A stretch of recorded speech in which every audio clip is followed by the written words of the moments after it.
Bismillahirrahmanirrahim. Assalamualaikum warahmatullahi wabarakatuh. Alhamdulillah hamdan katsiran tayyiban mubarakan fih, wa ashhadu an la ilaha illallah wahdahu la syarika lah, wa ashhadu anna Muhammadan abduhu wa rasuluh. Fa salawatullahi wa salamuhu alaihi wa ala alihi wa sahbihi wa man sara ala nahjihi wa iktafa bi atharihi ila yaumil qiyamah. Jamaah sekalian yang dirahmati Allah Subhanahu wa taala, pada kesempatan sore hari ini insyaallah taala kita akan kembali mengambil pelajaran dari doa yang diajarkan oleh Nabi sallallahu alaihi wasallam yang sangat mulia. Di antara yang menunjukkan kemuliaan doa ini adalah karena kandungan isinya yang sangat agung dan sangat dibutuhkan oleh setiap kita sebagai hamba Allah Subhanahu wa ta'ala. Doa ini diajarkan oleh Nabi sallallahu alaihi wasallam, dan doa ini sangat pendek. Diriwayatkan oleh Imam At-Tirmidzi di dalam sunannya, yaitu ungkapan beliau sallallahu alaihi wasallam, Allahumma kfini bihalalika an haramik wa aghnini bifadlika amman siwak. Allahumma kfini bihalalika an haramika wa aghnini bifadlika amman siwak. Yang kurang lebih makna dari doa ini adalah, ya Allah, cukupkanlah aku dengan yang halal sehingga aku tidak membutuhkan sesuatu yang haram, dan perkayalah aku dengan karuniamu sehingga aku tidak membutuhkan kepada selainmu. Jamaah sekalian yang dirahmati Allah Subhanahu wa ta'ala, doa ini memiliki sebuah kisah. Bagaimana kemudian sampai hal ini dipanjatkan kepada Allah Subhanahu wa ta'ala. Kisahnya bahwa sahabat mulia yang bernama Ali bin Abi Thalib radhiyallahu ta'ala anhu menuturkan bahwa pernah ada seorang mukatab. Mukatab itu ibu adalah seorang budak yang ingin agar dirinya menjadi orang yang merdeka dengan cara dia membayar kepada tuannya sejumlah uang tertentu dalam tenggang waktu tertentu pula, sampai kemudian dia bisa melunasi dirinya. Dengan begitu dia akan menjadi sebagai seorang yang merdeka. Jadi kata Ali radhiyallahu ta'ala anhu, ibu, ada seorang mukatab, seorang budak yang ingin dirinya menjadi orang yang merdeka, datang kepada Ali radhiyallahu ta'ala anhu. Dia mengadukan perihal dirinya, bahwa dirinya sudah tidak mampu lagi untuk berusaha melunasi tanggungan beban utangnya kepada tuannya, agar dia nantinya menjadi orang yang merdeka. Setelah dia mengadukan perihal dirinya ini ibu yang sudah tidak mampu lagi untuk melunasi hutangnya, dia kemudian mengatakan kepada Ali radhiyallahu taala anhu, bantulah aku, yakni bantulah aku agar aku bisa melunasi hutangku kepada tuanku, sehingga aku menjadi orang yang merdeka. Ibu sekalian yang dirahmati Allah, apakah kemudian Ali radhiyallahu taala anhu ini semerta-merta memenuhi permohonan seorang budak yang ingin menjadi dirinya merdeka ini? Ternyata tidak. Bahkan Ali radhiyallahu taala anhu ini justru memberikan pelajaran berharga kepada sang budak ini. Dia mengatakan kepada budak ini, maukah engkau aku ajari beberapa ungkapan kata yang pernah diajarkan oleh Rasulullah sallallahu alaihi wasallam. Ali mengatakan apa ibu? Ali mengatakan kepada budak ini yang tadi minta bantuan kepada Ali agar dirinya dibantu supaya dia menjadi orang yang merdeka, tidak lagi menjadi seorang budak. Ali mengatakan kepada budak ini, maukah engkau aku ajari beberapa ungkapan kata yang pernah diajarkan oleh Rasulullah sallallahu alaihi wasallam. Bahkan Ali tidak hanya menawarkan kepada sang budak tadi yang meminta bantuan kepadanya, dia menambahkan sebuah ungkapan kata yang sedemikian akan memotivasi seseorang untuk melakukan apa yang disarankannya. Ali mengatakan, kalaupun engkau memiliki tanggungan hutang, ya, berupa emas sebesar gunung Sabir. Coba ibu bayangkan, kalau di Bogor ini ada gunung, namanya gunung apa bu?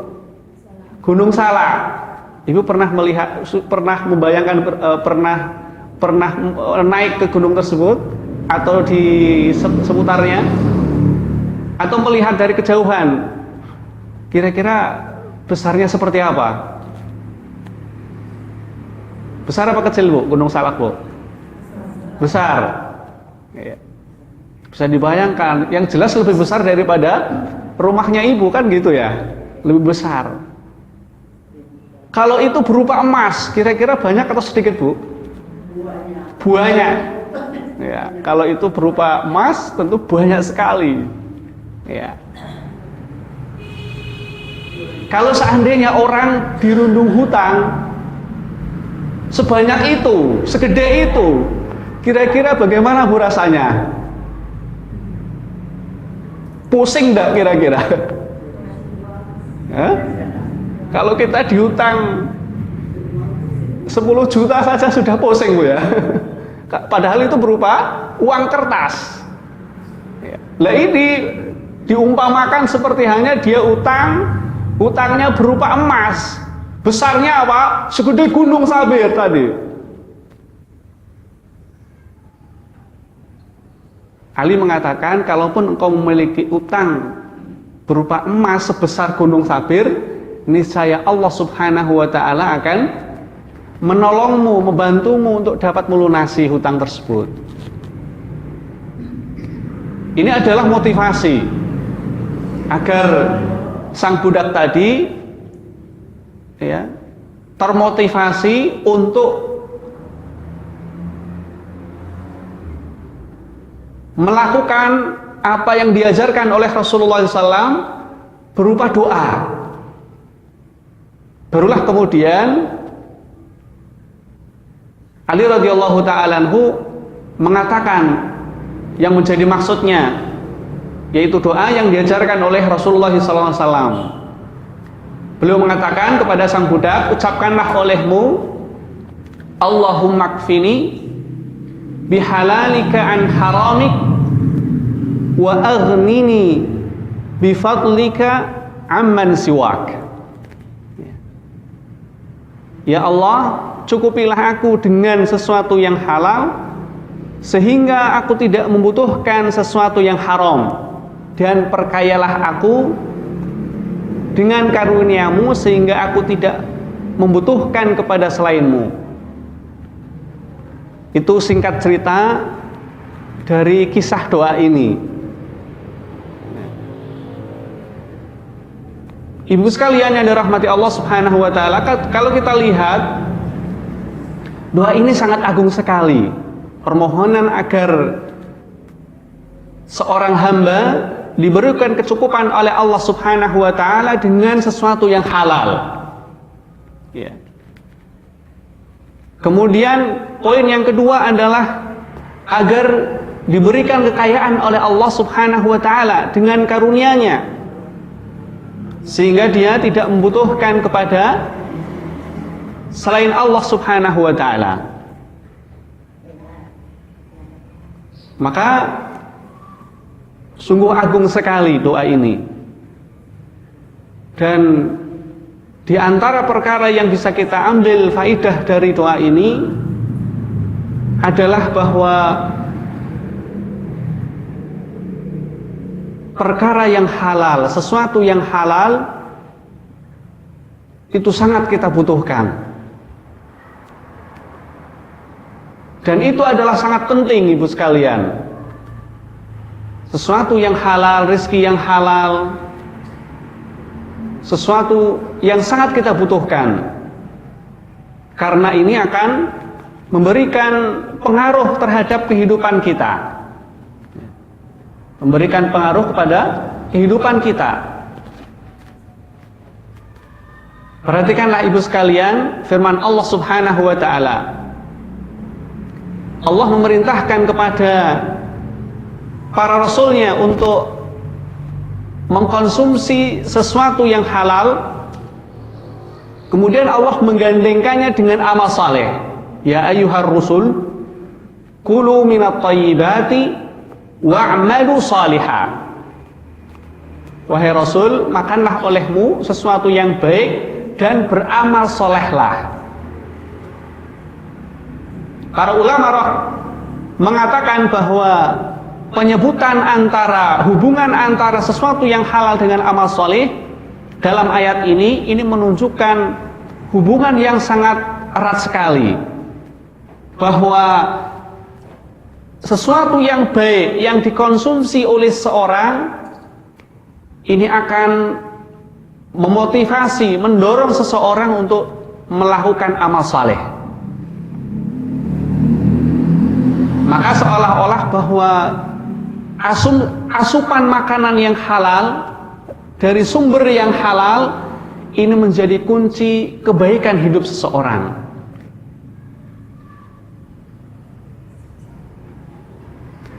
Begitupun sebaliknya ibu sekalian, ungkapan yang disebutkan oleh Ali radhiyallahu ta'ala anhu yang tidak lain adalah merupakan pengajaran dari Rasulullah SAW. Dikatakan tadi, Allahumma kfini bihalalika an haramika, sehingga tidak butuh dengan sesuatu yang haram. Ini menunjukkan bahwa sesuatu yang haram sebagaimana sesuatu yang halal dapat memberikan pengaruh dalam kehidupan seorang, demikian pula sesuatu yang haram dia juga memberikan pengaruh kepada seseorang. Kalau tadi sesuatu yang halal pengaruhnya adalah positif, sedangkan sesuatu yang haram pengaruhnya adalah negatif. Contoh pengaruh positif dari sesuatu yang halal. Rizki yang kita makan halal, minuman yang kita makan yang kita minum halal, pakaian yang kita kenakan halal dan seterusnya. Ini akan memotivasi kita, mendorong kita untuk melakukan amal saleh. Dan ketika amal saleh itu dilakukan, sangat besar peluang kemudian Allah Subhanahu wa taala itu akan menerima amal saleh yang kita lakukan. Karena Allah Subhanahu wa taala sebagaimana dikatakan oleh Rasulullah SAW dalam sabdanya, innallaha thayyibun la yaqbalu illa thayyiba. Sesungguhnya Allah itu thayyib, Allah itu baik, disifati dengan baik dan tidak menerima kecuali yang baik.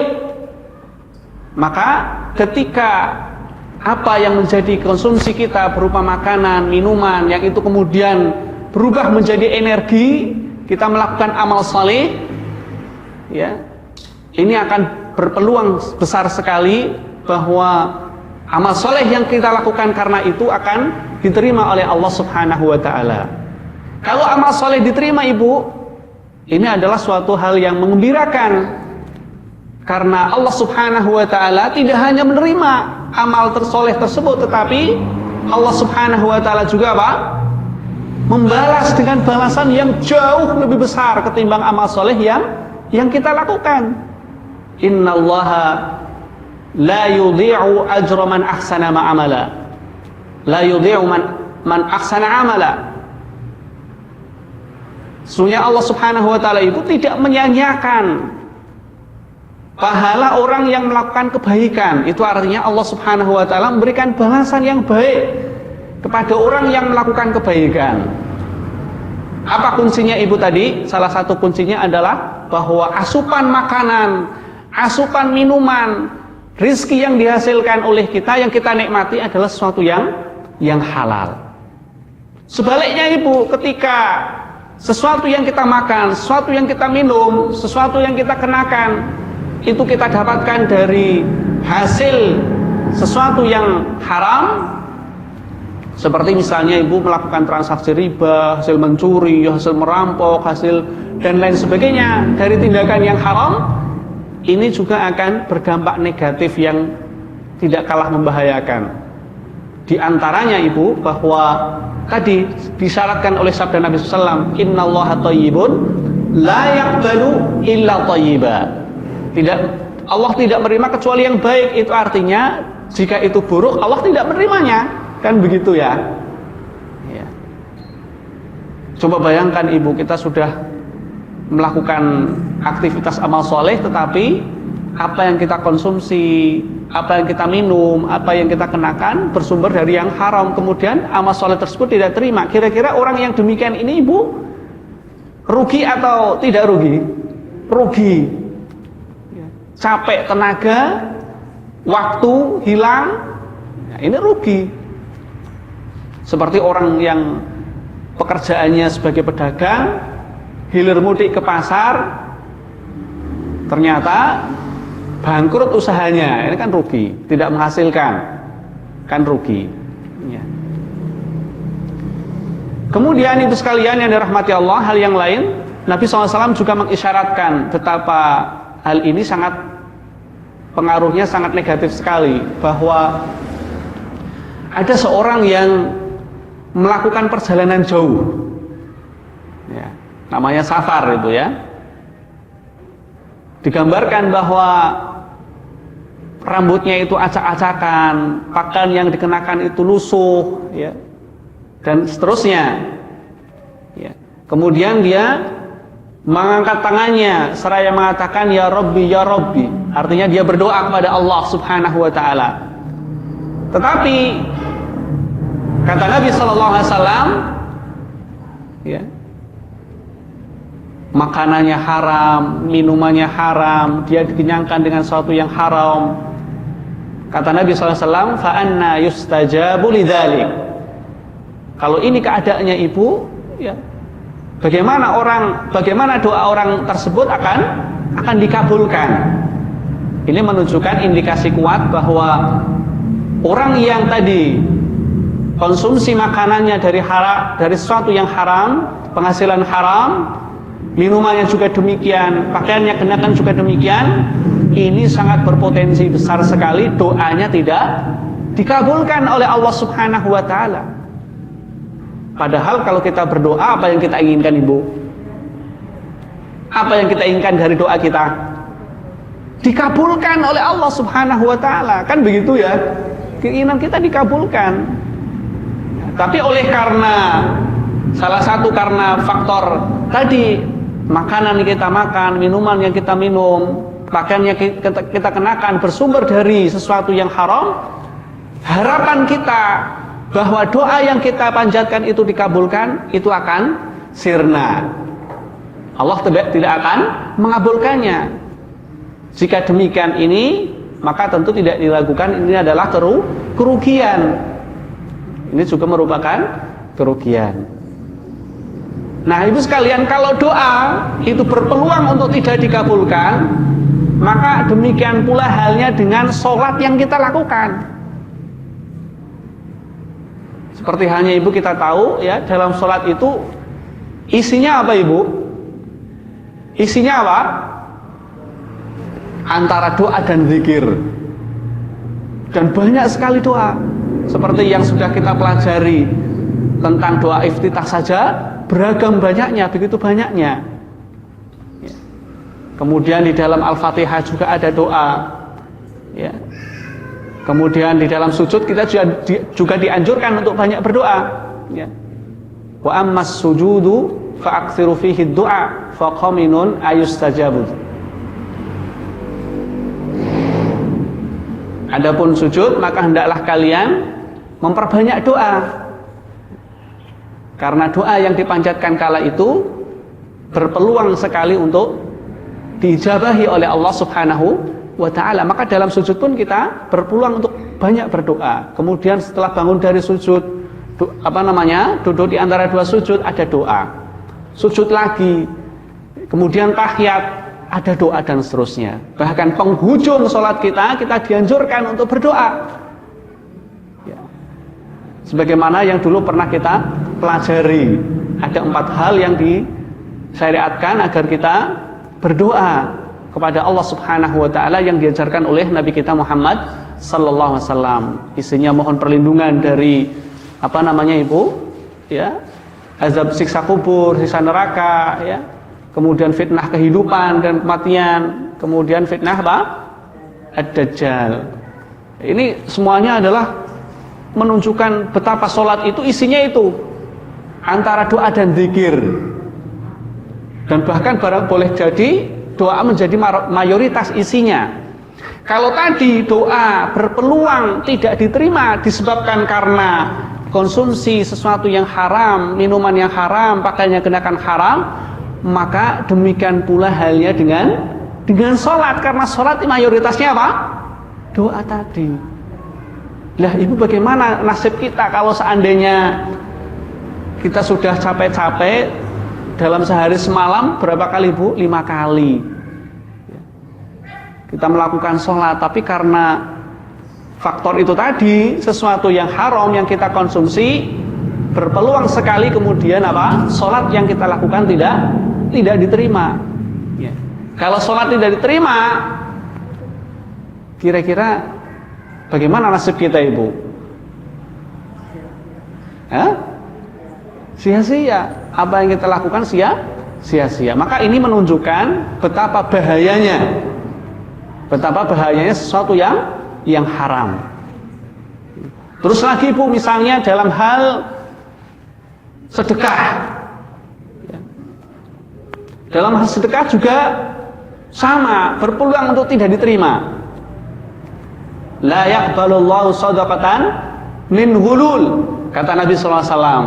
Allah Subhanahu wa taala tidak menerima sedekah yang berasal dari hasil yang haram. Al-hulul, makna pertamanya adalah makna sesungguhnya al-hulul itu, Ibu, adalah harta rampasan perang yang belum dibagikan.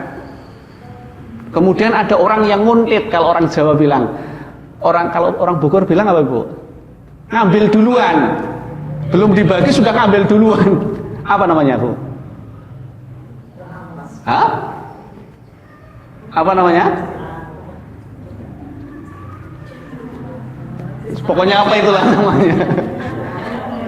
Intinya belum saatnya mendapatkan jatah sudah ngambil duluan, belum mendapatkan izin. Nah, ini namanya hulul. Tentu tindakan ini merupakan tindakan haram, tidak boleh. Sehingga secara umum dikatakan bahwa Allah Subhanahu wa taala tidak menerima sedekah yang berasal dari harta haram. Tadi yaitu haram dalam hal cara mendapatkannya. Karena tadi orang yang melakukan tadi merampas harta rampasan perang yang belum dibagikan, dia sudah mendahului dulu ya, belum berhak tetapi sudah ngambil duluan. Nah, ini haram, tidak boleh. Lah kira-kira bagaimana ibu kalau orang yang penghasilannya haram saja? Seperti ibu, na'udzubillah, mudah-mudahan tidak ada seorang pun di antara kita, termasuk juga tidak ada di antara anak-anak kita, baik laki-laki maupun perempuan, yang berprofesi seperti ini. Seperti apa? Sebagai seorang pezina misalnya. Ya. Sudah profesinya haram, apa yang dihasilkan juga haram. Begitu juga misalnya adalah seorang yang berprofesi sebagai apa ibu? Penyanyi, bidu wanita. Profesi yang dilakukannya itu haram karena hakikat yang pertama dari tindakannya itu sendiri adalah haram. Maka apa yang dihasilkan juga haram. Kalau dia bersedekah, kan banyak itu Bu ya, cerita para artis seperti apa yang banyak memberikan ke panti-panti asuhan, ya kan, sedekah, membantu ini, membantu itu, korban bencana ini, korban bencana itu, dan seterusnya. Kalau kita lihat apa kata Nabi SAW, maka sedekah yang seperti ini tidak akan mendapatkan ganjaran di sisi Allah Subhanahu wa ta'ala. Sebabnya apa ibu? Sebabnya penghasilannya, sedekahnya itu tadi bersumber dari penghasilan yang haram. Maka kata Nabi SAW tadi, la yaqbalullahu shadaqatan min hulul. Allah Subhanahu wa ta'ala tidak menerima sedekah dari harta yang dihasilkan dihasilkan dengan cara yang haram. Kemudian lagi ibu, ibadah yang lebih besar dari itu, yaitu apa? Haji. Ya, kita semuanya ingin untuk naik haji ibu ya. Apa sudah ya? Mungkin diantara kita ada yang sudah melaksanakan itu. Kalau yang belum, tentu kita sangat mengharapkan, karena ini apa? Bagian dari rukun Islam. Ya, hanya saja memang bagi yang mampu. Kalau tadi ceritanya doanya tidak dikabulkan, kemudian sholatnya tidak diterima, sedekahnya tidak diterima, maka begitu juga haji yang dilakukan oleh seorang tetapi dana yang digunakannya tersebut bersumber dari sesuatu yang haram. Apa tidak rugi Bu? Sudah meluangkan waktu sekian lama, ya kalau berangkat dari Indonesia berapa lama Ibu? Itu antrinya, maksudnya proses ya sudah antrinya dulu ya. Antrinya ada yang 5 tahun, ada yang 10 tahun, ada yang 12 tahun. Lama. Terus kalau proses melaksanakannya berapa lama Ibu? Ada yang sebulan Bu ya, 40 hari gitu ya. Iya, meskipun sebetulnya ringkas sih sebetulnya kalau pelaksanaan ibadah hajinya. Iya. Sudah mengorbankan waktu, tenaga, duit, ya. Udah sedikit. Sekitar 35 juta, ada yang haji khusus sekian puluh juta, ratus juta, ya. Tapi sayangnya, na'udzubillah min dzalik, mudah-mudahan kita tidak demikian. Ya, sebagian di antara kaum muslimin yang boleh jadi dana yang digunakan untuk ibadah haji tersebut adalah bersumber dari sesuatu yang haram. Jika ini yang terjadi Ibu, maka sia-sialah apa yang dilakukannya. Nah, ini adalah gambaran Ibu yang menunjukkan betapa memang sesuatu yang haram itu sesuatu yang sangat berbahaya. Apalagi Ibu Nabi SAW pernah mengatakan kepada seorang sahabat mulia, Ka'ab bin Ujrah. Beliau mengatakan, "Ya Ka'ab, ma min lahmin nabatat min suhtin fannaru aula bihi." Wahai Ka'ab bin Ujrah, tidak ada sekerat daging pun yang tumbuh dari asupan konsumsi yang haram kecuali nerakalah yang lebih berhak untuk menyantapnya. Lah neraka itu bagaimana panasnya, Ibu? Saya kira ibu-ibu sebagai ibu rumah tangga sudah banyak pengalaman ya, bersentuhan dengan api ketika masak. Bagaimana rasanya? Panas. Lah kata Nabi SAW, panasnya api di dunia perbandingannya dengan panasnya api neraka 1/170-nya. Itu artinya 69 kali panasnya api di dunia. Kalau api di dunia saja panas, bagaimana panas neraka? Lah sementara ini Nabi SAW mengatakan, "Ma min lahmin nabatat min suhtin fannaru aula bihi." Tidak ada sekerat daging pun yang tumbuh disebabkan karena asupan konsumsi yang haram kecuali nerakalah yang berhak menyantapnya. Cukuplah ini Ibu sebagai sebuah gambaran yang menunjukkan bahwa memang sesuatu yang haram itu sangat berbahaya, sangat negatif pengaruhnya. Sangat negatif pengaruhnya. Contoh lain yang lain lagi, mungkin ini ada kaitannya dengan ilmu pengetahuan. Ya, adik-adik yang masih belajar di SMA mungkin mengetahui pengaruh dari mengkonsumsi atau makan daging babi. Makan daging babi. Babi kita ketahui Ibu sesuatu yang haram. Al-Quran menaskan itu. Allah melarang makan daging babi, di antara yang diharamkan adalah babi. Nah, ternyata ada sebuah penelitian menunjukkan bahwa apa yang dikonsumsi oleh seorang itu, dalam kasus ini adalah babi, sesuatu yang haram ini bisa mewariskan sifat, kemiripan, perilaku, dalam tindakan, dalam perilaku, dalam kesehariannya. Sehingga hilang rasa malunya, sehingga bebas saja dia melakukan semaunya, tindakan semaunya, bahkan itu dilakukan di hadapan mata keluarganya sendiri, atau bahkan dia menyaksikan pasangan hidupnya itu sendiri melakukan di depan matanya sendiri, melakukan zina, free sex. Ini salah satu sebabnya adalah apa? Karena terbiasa mengkonsumsi sesuatu yang haram. Maka ini sangat berbahaya, menjadikan apa? Hidupnya sedemikian bebas dari aturan-aturan. Berbahaya sekali. Padahal kalau kemudian perzinahan itu sudah merajalela, ya, ini sudah mendekati tiba saatnya kiamat tiba. Hanya saja kapan, wallahu a'lam.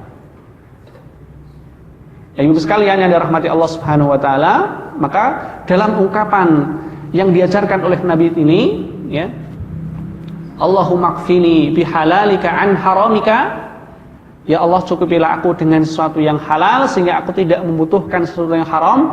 Ini merupakan ungkapan yang sangat agung, karena ini apa? Kunci dari apa? Kebaikan hidup seseorang, baik di dunia maupun di akhirat. Maka permohonan seorang hamba agar dicukupkan dengan sesuatu yang halal, ini permohonan yang sangat urgen, sangat penting, yang kita butuhkan setiap saat.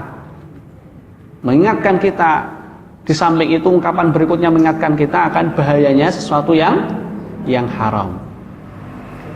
Ibu sekalian yang dirahmati Allah Subhanahu wa taala. Kemudian ungkapan berikutnya dari doa yang agung ini adalah wa aghnini bifadlika amman siwak, dan kenyangkanlah aku dan perkayalah aku dengan karuniamu sehingga aku tidak membutuhkan kepada selainmu. Ini juga merupakan doa yang sangat agung. Seorang hamba hanya menggantungkan dirinya kepada Allah Subhanahu wa taala. Seorang hamba menyadari bahwa rezekinya itu ya hanya di tangan Allah Subhanahu wa taala, bukan selainnya. Maka dia hanya menggantungkan dirinya kepada Allah Subhanahu wa taala, supaya diperkaya oleh Allah dengan karunia-Nya yang melimpah. Ya. Maka ini menunjukkan juga boleh bagi kita sebagai hamba Allah untuk memohon kekayaan, untuk meminta kekayaan kepada Allah Subhanahu wa taala dari sisi dari sisi materi. Ya, bahkan Nabi SAW ibu pernah mendoakan seorang sahabat yang waktu itu masih kecil, yang dibawa oleh ibunya, yang datang kepada Nabi SAW membawa oleh-oleh kepada Nabi, ya, bersama anak yang kecil ini. Salah satu misi kedatangan orang tua ini bersama anaknya adalah agar Rasulullah SAW berdoa untuk anaknya, minta doa kepada Rasulullah SAW. Kemudian di antara isi doa Rasulullah SAW kepada anak tersebut adalah agar dia diperkaya, diberikan kekayaan oleh Allah Subhanahu wa taala. Maka tidak mengapa bagi kita semuanya untuk memohon kekayaan, diperkaya oleh Allah Subhanahu wa taala. Ya. Meskipun ibu tentu ada sebuah kekayaan yang jauh lebih bernilai, berharga ketimbang kaya secara materi, yaitu kayanya hati, merasa cukup dengan pemberian Allah Subhanahu wa taala. Ya. Yang disebut dengan qanaah. Ya. Sehingga qanaah ini merupakan bagian dari kunci kebahagiaan. Ya. Kunci keberuntungan. Nabi SAW mengatakan, qad aflaha man aslama wa ruziqa kafafan wa qanna'ahu Allahu. Sungguh telah beruntung atau beruntunglah orang-orang yang masuk Islam, dicukupkan oleh Allah Subhanahu wa taala, dan Allah memberikan kepada hatinya rasa qanaah, merasa cukup menerima dengan apa yang Allah berikan kepada dirinya. Tapi ini tidak berarti seorang hamba tidak boleh meminta tambahan kepada Allah, boleh-boleh saja. Seperti tadi dikatakan bahwasanya ungkapan doa ini yaitu wa aghnini bifadlika amman siwak menunjukkan pula bolehnya seorang hamba dia mohon kekayaan kepada Allah Subhanahu wa taala. Ibu sekalian yang dirahmati Allah Subhanahu wa taala, ini saja yang ingin saya sampaikan. Mudah-mudahan yang singkat ini mengingatkan kita sekalian tentang betapa pentingnya kita memohon pada Allah Subhanahu wa taala. Yang kedua, betapa pentingnya kita mohon pada Allah berupa kecukupan dengan sesuatu yang halal, dan agar kita dihindarkan dari sesuatu yang haram dalam segala bentuknya. Wallahu a'lam, wa sallallahu ala nabiyyina Muhammad wa ala alihi wa sahbihi ajma'in. Subhanakallahumma bihamdika asyhadu an la ilaha illa anta astaghfiruka wa atubu ilaik. Assalamualaikum warahmatullahi wabarakatuh.